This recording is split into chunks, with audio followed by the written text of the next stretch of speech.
నమస్తే, నేను Kavitha. Welcome to I dream news and నిజాలు. మరి కొద్ది గంటల్లో, అంటే భారతదేశ కాలమాన ప్రకారం బుధవారం ఉదయం 5:30 కల్లా ఇరాన్లో అక్కడున్నటువంటి పవర్ ప్లాంట్లతో పాటుగా బ్రిడ్జ్ల మీద అటాక్ చేస్తాము అనేటువంటి మాట. ఆ డెడ్ లైన్ కొన్ని గంటల్లో ముగియబోతోంది. ఏం జరగబోతుంది? ట్రంప్ మళ్ళీ మాట మారుస్తారా? సరికొత్త స్టేట్మెంట్లు ఏమైనా ఇస్తారా? లేకుంటే తాను ముందు చెప్పినట్టుగానే ఇరాన్ని రాతి యుగంలోకి తీసుకెళ్లబోతున్నారా?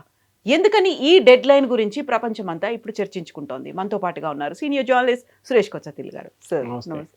సార్, ఇప్పటిదాకా బోల్డ్ అన్ని స్టేట్మెంట్లు చూసాం, చాలా వరకు డెడ్ లైన్లు అనేవి చూసాం. బట్ ఈ స్టేట్మెంట్ గురించి, అందులోనూ పాత రాతి యుగానికి తీసుకెళ్తాననే దాంతో పాటుగా నరకం చూడబోతున్నారు మీరు అనేటువంటి మాట, అండ్ తను వాడినటువంటి అబ్యూజివ్ లాంగ్వేజ్, వీటన్నిటితో ఇప్పుడు ఏదో జరగబోతుంది కొన్ని గంటల్లో అనే మాట. ఎందుకంతా? ఐ థింక్ ఒక అమెరికన్ ప్రెసిడెంట్ ఇప్పుడు దాకా ఏ అమెరికన్ ప్రెసిడెంట్ ఈ లాంగ్వేజ్ యూజ్ చేయలేదు.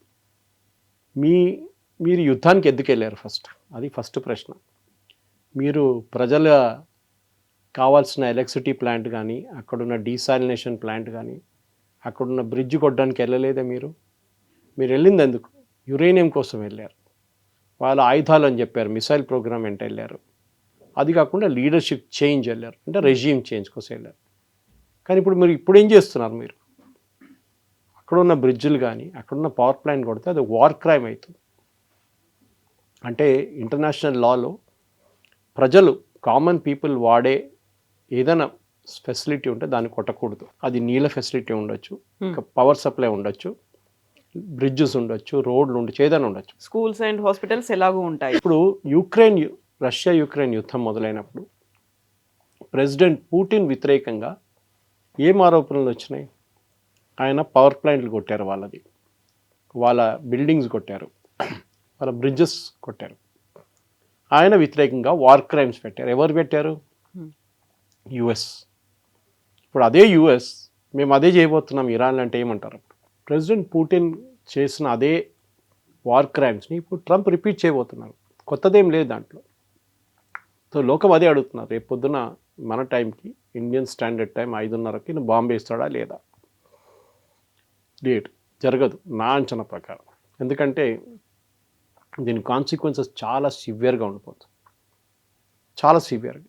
మీరు బాంబు వేశారు, వాళ్ళ పవర్ ప్లాంట్ డిస్ట్రాయ్ చేశారు, వాళ్ళు ఖత్తర్నో, సౌదీ అరేబియానో, కువైట్నో, బహ్రెయిన్ కొడతారు.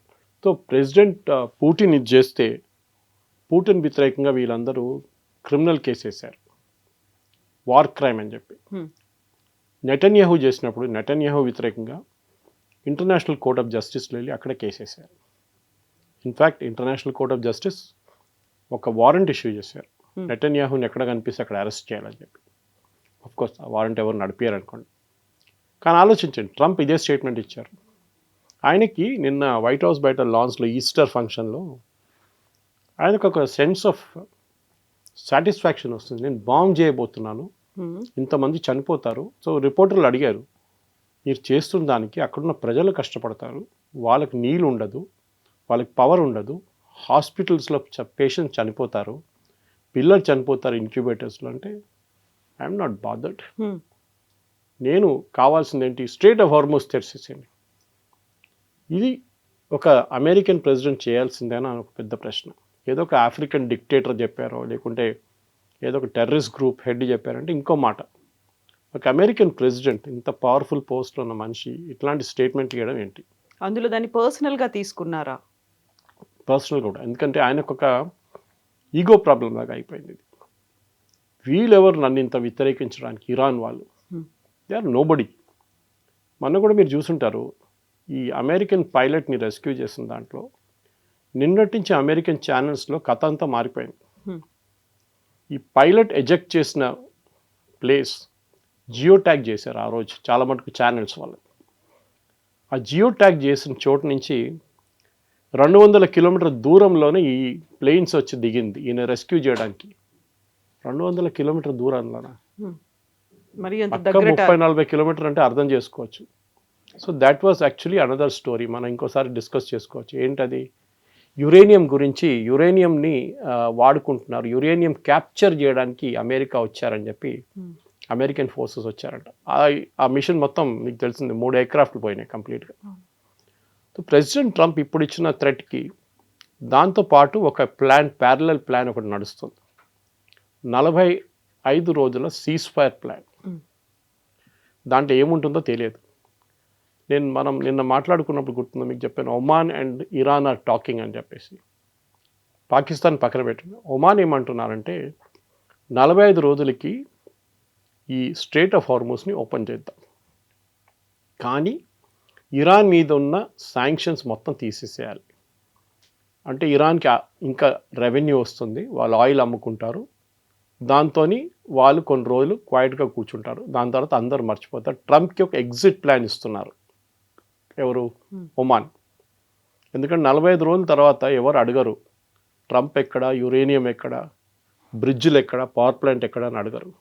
So you better quietly go away. మీరు కూడా మాకు విక్టరీ అయిపోయింది, గెలిచేసామని చెప్పేసి వెళ్ళిపోండి. స్ట్రేట్ ఆఫ్ హార్మూస్ని 45 రోజులు మేము ఓపెన్ పెడతాం. ఓకే, బట్ 45 రోజుల తర్వాత ఏం జరుగుతుందో తెలియదు. యాజ్ ఆఫ్ నౌ ఇది పొజిషన్. ఎందుకంటే కవిత గారు మీకు గుర్తుంటుంది, ఇజ్రాయెల్ ఉన్నారు దీంట్లో, ఇంకో అన్నోన్ కాంపోనెంట్ ఇస్ ఇజ్రాయెల్. ఇజ్రాయెల్ది ఒక యాటిట్యూడ్ ఉంది. జూలైలో జరిగిన యుద్ధంలో 12 డే వార్లో ఆల్మోస్ట్ ఒప్పందం పెట్టడానికి వచ్చేసారు ఇరాన్, రెడీ అయిపోయారు. యురేనియం స్టాక్ పైల్ గురించి, మిసైల్ ప్రొడక్షన్ గురించి, డ్రోన్ ఫిస్ అన్నీ తీసుకొచ్చారు. ఈవెన్ డెమోక్రసీ తీసుకురావడానికి కూడా వాళ్ళు అగ్రీ అయ్యారు. కానీ ఆ టైంలోనే ఇజ్రాయెల్ వచ్చి బాంబు వేశారు. ఈసారి కూడా అదే జరిగింది. ఆల్మోస్ట్ జెనీవాలో ఒమాన్ ఫారెన్ మినిస్టర్ అంటున్నారు, we were ready to sign, and మీరు అది చూస్తే, డాక్యుమెంట్ చూస్తే will be surprise that Iran ఎంత మట్టుకు అగ్రీ అయ్యారు అని. కానీ కరెక్ట్ అదే టైంలో మళ్ళీ ఇజ్రాయెల్ వచ్చి బాంబు వేశారు. ఇప్పుడు అంటున్నారు, మనం మూడోసారి కూర్చొని మాట్లాడిన తర్వాత, ఇదంతా చేసిన తర్వాత మళ్ళీ వచ్చి బాంబు వేస్తారా అని అడుగుతున్నారు. ఇరాన్ కావాల్సింది అది. ఇరాన్ ఏం అడుగుతున్నారంటే, మాకు you give us a blanket assurance that మా మీద దాడి చేయరు. అది ఎవరు ఇవ్వరు. యుఎస్ ఇవ్వరు, ఇజ్రాయెల్ కూడా ఇవ్వరు. సో ఇప్పుడు ఇరాన్ గవర్నమెంట్ ఏమంటున్నారు, మాది ఎట్లయినా మేము మునిగిపోతున్నాం కంప్లీట్గా, but we will destroy every other facility. And as we speak, మనం మాట్లాడే కన్నా ఒక గంట ముందు సౌదీ అరేబియా అరామ్కో ఫెసిలిటీ మీద పెద్ద ఒక దాడి జరిగింది ఇరాన్ది. ఇంతకుముందు కూడా చేశారు, ఇంత ముందుకు చేశారు. That is a smaller attack, this a far bigger attack అంట. అప్పుడు ఆలోచించండి, సౌదీ అరేబియాది Aramco is one of the biggest facilities. Oil rate $10 పెరిగిపోతుంది ఈజీగా. ఏం అచీవ్ చేయబోతున్నారు? Nobody has any idea. I mean, నేను చాలా మటుకు అమెరికన్ ఛానల్స్ చూస్తూనే ఉంటాను. ఒక్క channel except maybe Fox news, ఎందుకంటే అది ఆయన ఛానలే ఫాక్స్ న్యూస్, అందరు ఇదే అంటున్నారు. ఒక అమెరికన్ ప్రెసిడెంట్ మేము ఇవాళ దాకా చూడలేదు. ఈవెన్ రిటైర్డ్ జనరల్స్ అంటున్నారు, 4-star జనరల్స్, మేము ఎన్నో ప్రెసిడెంట్ కింద సర్వ్ చేశారు మేము, వాళ్ళు మా దగ్గర ఒపీనియన్ అడుగుతారు, చెప్పండి ఇది చేస్తే నాకేమైనా ఆప్షన్స్ ఇవ్వండి అంటారు. వీళ్ళు 3-4 ఆప్షన్స్ ఇస్తారు. ఇప్పుడు చెప్తున్నారు, అక్కడ ఉన్న ఇన్సైడర్స్ ఏమంటున్నారంటే వైట్ హౌస్లో, ప్రెసిడెంట్ ట్రంప్ని మాట్లాడడానికి భయపడుతున్నారు వీళ్ళు. ఏమనంటే నేను తీసేస్తాను ఉద్యోగం నుంచి అంటున్నారు. ఆలోచించండి, ఇది మన కార్పొరేట్ కంపెనీస్లో వింటాం మనం. ప్యామ్ బాండీని మనకు తీసేశారు. మోస్ట్ ప్రాబ్లీ తులసి గబాడ్ని తీసేస్తారు. Cash Patel also will go. ఆయన వ్యతిరేకంగా ఎవరేం చెప్పకూడదు. ఆయనే అందరికన్నా పెన్ను, ఆయన దేవుడు. నిన్న ఒక లీక్ అయిన వీడియో మీరు చూసుంటారు కవిత గారు, అది చాలా డిలీట్ చేసేసారు దాన్ని. వైట్ హౌస్లో మాట్లాడుతూ ప్రెసిడెంట్ ట్రంప్ నేనే జీసస్ క్రైస్ట్ అని చెప్పుకున్నాడు. జీసస్ క్రైస్ట్ లాగానే నేను. దానికన్నా ముందు they was a preacher who said the same thing about ఆయన గురించి. ఆయన దాన్ని రిపీట్ చేసి, ప్రెస్ లేకుండే యాక్చువల్లీ ఆ ఫంక్షన్లో, దట్ పర్టికులర్ ఈస్టర్ ఫంక్షన్లో ప్రెస్ వాళ్ళు లేకుండా, కానీ వైట్ హౌస్ వాళ్ళు ఎవరో రికార్డ్ చేసి దాన్ని అప్లోడ్ చేశారు. దాంట్లో ఆయన అంటున్నారు, నేనే జీసస్ క్రైస్ట్, తర్వాత నేనే వచ్చాను, నేనే ఉన్నాను, ఇప్పుడు మిమ్మల్ని అందరూ సేవియర్. యాక్చువల్గా ఇప్పుడు ఇరాన్ మీద కావచ్చు, అంతకుముందు ఉన్నటువంటి వెనిజువెలా మీద కావచ్చు, అంతకుముందు లిబియాలు, ఇరాకులు, వీటన్నిటి మీద చేసినట్టుగా అదర్ కంట్రీస్లో ఉన్నటువంటి సుప్రీం లీడర్స్ కావచ్చు, లేకపోతే ఆ ప్రెసిడెంట్స్ని, వాళ్ళందరినీ ఎలా అయితే తొలగిస్తున్నారో, ఇక్కడ తనకి ఎవరైతే అపోజ్ చేస్తున్నారో, తన మాటని ఎవరైతే యాక్సెప్ట్ చేయట్లేదో, అమెరికాలో కూడా వాళ్ళని తొలగించడం అంటే ఇంకా నాకు ఎదురు లేదు అనేటువంటి ఒక సందేశం ఆయన ఏమన్నా ఇస్తున్నారా? కరెక్ట్. ఎందుకంటే డిక్టేటర్స్ ఇట్లానే బిహేవ్ చేస్తారు. మీరు చూసుంటారు, ఇదీ అమీన్ కానీ, ఉమర్ గద్దాఫీ కానీ, సద్దాం హుస్సేన్ కానీ, వీళ్ళందరూ డిక్టేటర్స్ ఏం చేస్తారంటే వాళ్ళ వ్యతిరేకంగా ఎవరైనా మాట్లాడితే వాళ్ళని సీన్ నుంచి తీసేస్తారు, ఐదర్ చంపేస్తారు లేకుంటే పంపించేస్తారు ఎక్కడికైనా. ఇది వీళ్ళది. ట్రంప్ కూడా అదే బాగా బిహేవ్ చేస్తున్నారు. వీళ్ళ లాంగ్వేజ్ చూడండి, మనం స్టార్టింగ్ నుంచి మాట్లాడుకుంటూ వస్తున్నాం. ఐ మీ మై సెల్ఫ్, నేనే. వి అని మాట యూస్ చేయరు ట్రంప్. మేము అందరు కలిసి డిసైడ్ చేశామని చెప్పి లేదు. మీరు ఒక ఇండిపెండెంట్ కంట్రీని మొత్తం ధ్వంసం చేసాం, స్టోనేజ్కి పంపిస్తామంటే మీకు ఎంత సెన్స్ ఆఫ్ సాటిస్ఫాక్షన్ వస్తుంది. ఇప్పుడు కూడా చాలామంది 1700 మంది అయితే చనిపోయారు. కానీ ట్రంప్ ఏమంటున్నారు, వాళ్ళు 45,000 మందిని చంపారు అక్కడున్న గవర్నమెంట్ అని. మళ్ళీ మీరెంతమందిని చంపారు, దానికి కౌంట్ ఉందా లేదా? ఇది ప్రాబ్లం. అండ్ అమెరికాలో రిపబ్లికన్స్ కూడా భయపడుతున్నారు. కొంచెం మంది ఇప్పుడు ప్రైమరీ మేము పోటీ చేయము ఈసారి మిడ్ టర్మ్ పోల్స్ అని చెప్పిన వాళ్ళు బయటకు వచ్చి మాట్లాడుతున్నారు. ఎందుకంటే వాళ్ళకి పోవాల్సింది ఏం లేదు, అయిపోయింది. వాళ్ళు they are not contesting as an MP again. ఈ పరిస్థితిలో ట్రంప్ని అక్కడి నుంచి ఆపడానికి నాకు తెలియదు లీగల్లీ యుఎస్ సుప్రీంకోర్టుకి ఏదైనా దీంట్లో లీవే ఉంటుందా తెలియదు, లేదనుకుంటా. కానీ అట్లీస్ట్ అరబ్ నేషన్స్, చుట్టుపక్కల ఉన్న అరబ్ నేషన్స్, సౌదీ అరేబియా కానీ, సౌదీ అరేబియాకి చాలా ఇన్ఫ్లుయెన్స్ ఉంది, యూఏఈ కానీ, బహ్రెయిన్ కానీ, ఖత్తర్ కానీ, వీళ్ళు వచ్చి మాట్లాడే ప్రెసిడెంట్ ట్రంప్తో చెప్పుంటారు వాళ్ళు. బహుశా దీనికన్నా ముందు చేసినప్పుడు చెప్పుంటారు ఆయన. దానికోసం ఆయన తొలగించారు కదా, డెడ్ లైన్ ఎక్స్టెండ్ చేశారు. That impact is going to be on us also అని. ఇరాన్ వాళ్ళ దగ్గర ఉన్న అన్ని ఆయుధాలు వాడుకుంటారు, because nothing left for them. అయిపోయింది వాళ్ళకి, ఏం చెప్తారు, ఎండ్ ఆఫ్ ద వరల్డ్ లాగా అయిపోతుంది వాళ్ళకి. సో వాళ్ళు కూడా they will go all out. దాంట్లో డౌట్ లేదు. కవిత గారు చూడండి, నెక్స్ట్ ఇది రేపు పొద్దున 5:30కు జరుగుతాయి. ఎందుకన్నారు, ఈ gave a time line also. మీరు చూసుంటారు ఇవాళ స్పీచ్లో, ఆ ఈస్టర్ స్పీచ్లో ఈ said by 4 hours I will destroy everything. అంటే ఆయనకు ఎవరో ప్లాన్ ఇచ్చి ఉంటారు 4 గంటల సేపు. మీరు బ్రిడ్జ్లు డెస్ట్రాయ్ చేసి మీరు వాట్ విల్ యూ గెయిన్ అని చెప్పండి, అది చెప్తారు. ఏం సాధిస్తారు? ఏం లేదు. ఎందుకంటే ఆ బ్రిడ్జ్ మళ్ళీ తయారు చేయాలంటే మీకు సంవత్సరాలు పడుతుంది. మళ్ళీ ఎవరు ప్రజలు కష్టపడతారు? ఇరానియన్ రెవల్యూషనరీ గార్డ్జో లేకుంటే అక్కడున్న అయతోళ్ళకి ఏం ప్రాబ్లం ఉండదు, వాళ్ళే హెలికాప్టర్లు పోతారు కావాలంటే రేపు. వీళ్ళు ప్రజలు కష్టపడతారు. పవర్ ప్లాంట్ కొడితే ఎన్ని రోజులు పడుతుంది మళ్ళీ ఇంకో పవర్ ప్లాంట్ కట్టడానికి? రేపు హైపోథెటికలీ యూఎస్ మీద ఇట్లనే అటాక్ చేస్తే అప్పుడు యూఎస్ ఏమంటారు? టెర్రరిస్ట్ యాక్ట్ అంటారు దాన్ని. మీరు చేసేది ఏంటి? మీరు మిలిటరీ టార్గెట్స్ మీద కొట్టండి, నోబడీ విల్ స్టాప్ యూ. ఎవ్వరు ఆపరు మిమ్మల్ని. మీరు రెవల్యూషనరీ గార్డ్ పోస్ట్ మీదనో, రెవల్యూషనరీ గార్డ్ హెడ్ క్వార్టర్స్ మీదనో చాలా కొట్టారు వీళ్ళు బాంబులు. 15,000 బాంబులు చేశారు, బాంబ్ మిస్ కేసెస్ అన్నమాట. మీరు దాని తర్వాత రాష్ట్ర ప్రజల మీద చేస్తున్నారు. అంటే ఇరాన్లో ఉన్న ప్రజలు కూడా మిమ్మల్ని నిన్న ఆయన దగ్గర అడిగారు, మీరు ఇటు చేస్తే ఇరాన్ ప్రజలు ఏమంటారంటే, మేము కొన్ని ఇంటర్సెప్ట్స్ మేము పట్టుకున్నాం, ఆ ఇంటర్సెప్ట్స్లో ఇరానియన్ ప్రజలు చెప్తున్నారంట మా పక్కన బాంబు పడ్డది, ఇంకొక పడేయండి బాంబు అంటున్నారంట. ఎవరైనా అంటారు అది?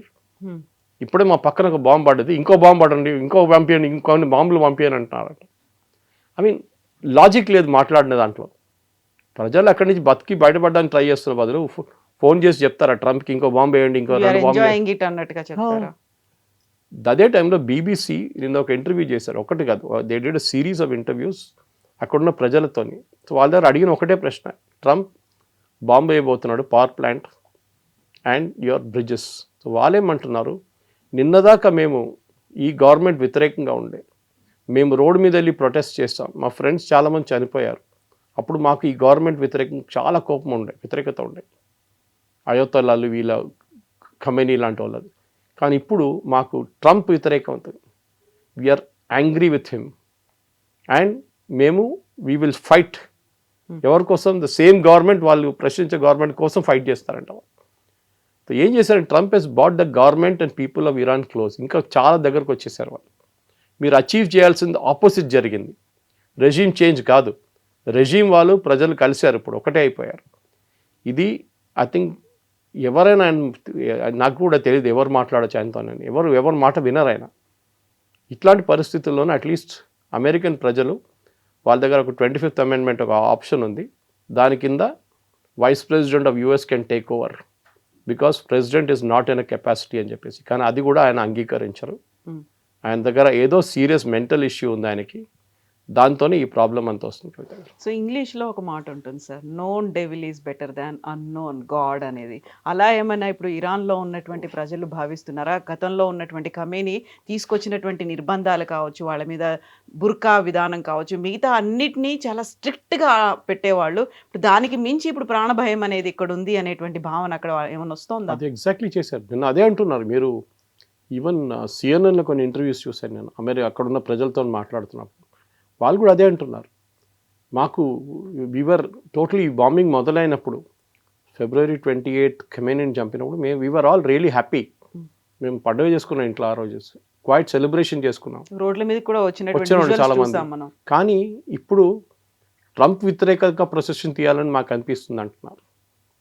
ఎందుకంటే మా లైఫ్ హెస్ బికమ్ హెల్ అంటున్నారు వాళ్ళు. వాళ్ళ హాస్పిటల్స్ని కొడుతున్నారు, వాళ్ళ మెడికల్ ఫెసిలిటీస్ని కొడుతున్నారు, వాళ్ళ టాప్ మోస్ట్ ఇంజనీరింగ్ కాలేజ్ని కొట్టారు నిన్న తెహ్రాన్లో, ఇస్ఫహాన్లో వాళ్ళ న్యూక్లియర్ ప్లాంట్ దగ్గర కొట్టారు, బుషార్లో కొట్టారు. ఐఏఈ అంటున్నారు ఆ బుషార్ ప్లాంట్లో మీరు ఇంకా బాంబింగ్ చేస్తే అక్కడ చుట్టుపక్కల 5,000 కిలోమీటర్ దాకా ఎవరు ఉండలేరు. ఆలోచించండి, your entire Gulf will go 116 అయిపోతుంది అంతే. రేపు ఆయిల్ లేదు, గల్ఫ్ లోకానికి గ్యాస్ లేదు, ఏం దొరకదు. మళ్ళీ షెర్నోబిల్ లాగా ఇంకోటి తయారవుతుంది. ఐ థింక్ ట్రంప్ చాలా మటుకు ఒక ఏం చెప్తారు విచ్ సెండ్కి వచ్చేసారు ఇప్పుడు. ఆయనకు అర్థం కావట్లేదు ఆయనకి ఏం చేయాలని. ఆయనకి ఈగో ఏంటంటే ఈ గవర్నమెంట్ నేను చెప్పింది పట్టించుకోవట్లేదు, సో వీళ్ళకి ఒక పాఠం చెప్పాల్సింది, నేను బాంబేసి వీళ్ళని ఫినిష్ చేసేస్తాను. కానీ యూ కెనాట్ డూ దాట్. ఏదో ఒక రోజు మీ కర్మ మీద వెంట పడుతుంది మీది. అది ట్రంప్ కూడా తెలుసు. అది మీరు ఒసామా బిన్ లాదెన్ చేసింది కరెక్టా కాదు మనం అడిగేది చెప్పేది ఇక్కడ. వాజ్ 9/11 కరెక్ట్ కాదా అని. కానీ ఒక్కొక్కసారి అనిపిస్తుంది ఇట్లాంటి పని చేస్తే ఏదో ఒక రోజు అక్కడున్న ప్రజల్లో ఒకరు కూడా తిరిగి వచ్చి మీ మీద ఇట్లాంటి ఒక అత్యాచారం చేస్తే మీరేం చేస్తారు? You will sympathise with them saying you have done it to my country, I will do it to you అని. అదే జరగబోతుంది బహుశా. యూ హ్యావ్ క్రియేటెడ్ ఒక న్యూ సెట్ ఆఫ్ ఎనిమీస్ అనమాట. మీ దగ్గర ఇప్పుడు దాకా కొంతమంది అల్ఖైదా కానీ ఐసిస్ లాంటి వాళ్ళు తయారయ్యారు. ఇంకా రేపు కొత్త ఐసిస్ కొత్త అల్ఖైదా తయారవుతారు. ఇట్లాంటి హిట్లర్ ఏం చేశాడు? ఇదే చేశాడు కదా. Hitler went mass genocide. ఒక particular group of people which are Jews, వాళ్ళని తీసుకొని గ్యాస్ చేంబర్లో పంపి లక్షల మందిని చంపారు ఆయన. ఆ హిట్లర్ని ఇప్పుడు కూడా మనం హిట్లర్ అంటాం. ఇప్పుడు ట్రంప్ కూడా ఒక హిట్లర్ లాగా తయారవుతున్నాడు. దట్ ఈస్ క్రియేటింగ్ ఒక వార్ క్రైమ్ చేసి అక్కడున్న ప్రజల్ని చంపుతున్నారు. ఎందుకంటే వేలాది మంది చనిపోతారు, దీంట్లో డౌట్ లేదు. So he should be contained. ఆయన్ని అమెరికన్ కాంగ్రెస్ కానీ రిపబ్లికన్ పార్టీ కానీ ఒక అగ్రిమెంట్కి వచ్చి ఈయనని he should be removed as the president of United states. అది ఒకటే సొల్యూషన్, ఇంకేం లేదు. ఇప్పుడు ఇంత అవుతున్నప్పుడు నెతన్యాహు అయితే ఏం మాట్లాడట్లేదు. ఐదర్ ఇరాన్ మాట్లాడుతుంది, ఆర్ఎల్స్ డొనాల్డ్ ట్రంప్ మాట్లాడుతున్నారు. సైలెంట్గా ఇజ్రాయెల్ తన పని తను చేసుకుపోతోందా అనుకున్నప్పుడు ఇంత అగ్రెసివ్గా డొనాల్డ్ ట్రంప్ ముందుకెళ్తున్నాడు. Then what is Netanyahu is doing అనేది? See, this war is Netanyahu's war actually. మీరు గుర్తుండదు, ఫస్ట్ డే February 28 రోజు it was Israeli bombing. America participate చేయలేదు దాంట్లో. వాళ్ళు బాంబు వేస్తున్నాడు, మేము కూడా ఏం చేసుకోవాలి, పక్కన కూర్చొని చూడాలని చెప్పి వచ్చాడు ట్రంప్. కానీ ఆయన ఎప్పుడు ఆయన వైల్డెస్ట్ డ్రీమ్తో అనుకోలేదు ఇది ఇట్లా అవుతుంది, స్ట్రెయిట్ ఆఫ్ హార్మూజ్ బ్లాక్ అయిపోతుంది, దాంతో లోకంలో ఉన్న మొత్తం అన్ని ఎకానమీస్ దెబ్బతింటుందని అనుకోలేదు ఆయన. ఇప్పుడు ఎకానమిస్ట్ ఏమంటున్నారు, నిన్న చాలా ఫేమస్ 2-3 ఎకానమిస్ట్ అమెరికన్ ఛానల్స్లో మాట్లాడితే ఏమన్నారంటే, అదారు అడిగిన ప్రశ్న ఇది, రేపు ఈ యుద్ధం ఆగిపోతే ఎన్ని రోజుల్లో ఒకటి ఆయిల్ ప్రైసెస్, సెకండ్ లోకంలో ఉన్న ఫైనాన్షియల్ స్టాక్ మార్కెట్స్ ఎన్ని రోజులు పడుతుంది నార్మల్ సెన్స్కి రావడానికి? వాళ్ళంటున్న నెల కాదు, సంవత్సరాలు పడుతుందంట. అమెరికన్ స్టాక్ మార్కెట్స్ కానీ, యూరోపియన్ స్టాక్ మార్కెట్ కానీ, ఏషియన్ స్టాక్ మార్కెట్స్, అది కాకుండా ఆయిల్ ప్రైసెస్. మీరు ఆయిల్ తవ్వి బయటికి తీయొచ్చు, కానీ మీ రిఫైనరీ పనిచేయట్లేదు. నిన్న మనం మాట్లాడుతూ మన ఇంటరాక్షన్ అయిన తర్వాత గంట తర్వాత ఇజ్రాయెల్ వెళ్ళి సౌత్ పార్స్ మీద కొట్టారు, ఇరాన్ గ్యాస్ ఫీల్డ్స్ మీద. ఇరాన్ ఊరుకుంటారా? ఇప్పుడు ఖత్తర్ని కొడతారు. ఆల్రెడీ గ్యాస్ ఫెసిలిటీ ఆగిపోయింది ఖత్తర్ది, ఇంకా కొడితే లేను, అది 10 సంవత్సరాలు పడుతుంది మళ్ళీ రిపేర్ చేయడానికి. So what are you trying to achieve? అప్పుడు ఇజ్రాయెల్ ఇప్పుడు ట్రంప్ మాట వినకుండా కూడా చేస్తుంది. ఎందుకంటే ఈ ఫస్ట్ టైం సౌత్ పాస్ కొట్టినప్పుడు కవిత గారు మీకు గుర్తుంటుంది, ప్రెసిడెంట్ ట్రంప్ ఒక వార్నింగ్ ఇచ్చాడు ఇజ్రాయెల్కి, నెవర్ డూ దాట్ అగైన్ అని చెప్పారు నెటన్యాహుకి. Hmm. ఎందుకంటే దాని ఇంపాక్ట్ చాలా ఉంటుంది, డిఫరెంట్ ఉంటుందని చెప్పారు. కానీ అదే జరిగింది నిన్న. అగైన్ ఈ హిట్ సౌత్ పాస్. అంటే ప్రెసిడెంట్ ట్రంప్ తెలియకుండా చేస్తున్నారా, తెలిసే చేస్తున్నారు. ఇది డెఫినెట్గా ఐ థింక్ ఇజ్రాయెల్, మీరు అడిగిన ప్రశ్నకి, ఇజ్రాయెల్కి వాళ్ళ అచీవ్ చేయాల్సిన ఆబ్జెక్టివ్ వాళ్ళు అచీవ్ చేస్తున్నారు సైలెంట్గా. మన నిన్న వాళ్ళు ఇరానియన్ రెవల్యూషనరీ గార్డ్స్ ఇంటెలిజెన్స్ చీఫ్ని కొట్టారు. అది యుఎస్ చేయరా పని, యుఎస్ బాంబింగ్ చేస్తారు అంతే. కానీ ఇజ్రాయెల్ ఏమో స్పెసిఫిక్ వాళ్ళ ఎనిమీస్ ఎవరు ఉన్నారు చెప్పారు కూడా నిన్న వాళ్ళ డిఫెన్స్ చీఫ్ చెప్పారు. మా వైపు బాంబులు వేసిన వాళ్ళు 10 సంవత్సరాల ముందు కూడా ఉండొచ్చు, మొన్న వేసిన బాంబులు కూడా ఉండొచ్చు.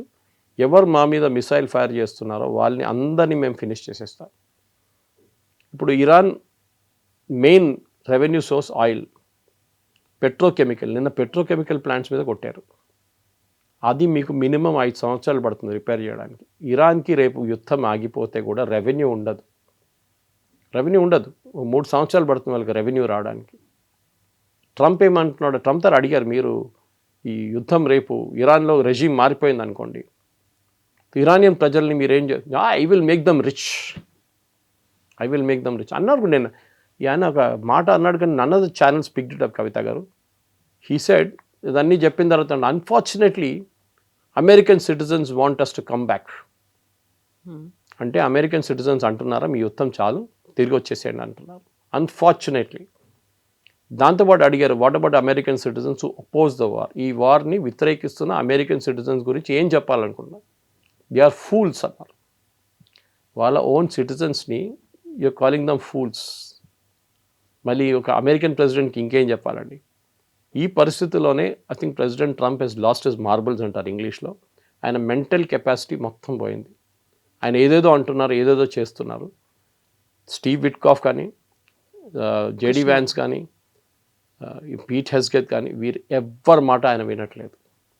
He's just doing what he wants to do. ఇప్పుడు 45 days ఒక సీజ్ ఫైర్కి సంబంధించి కొంచెం ఏదో చర్చలు ఉన్నాయి, దానికి స్పెక్యులేషన్స్ అయితే జరుగుతున్నాయి. కానీ కరెక్ట్గా ఏం జరుగుతుంది, నిజంగానే 45 days సీజ్ ఫైర్ ఉంటుందా అనేది ఇంకా ఇట్ ఈస్ ఆన్ కార్డ్స్ అంటే అది డౌట్ఫుల్గా కనిపిస్తుంది.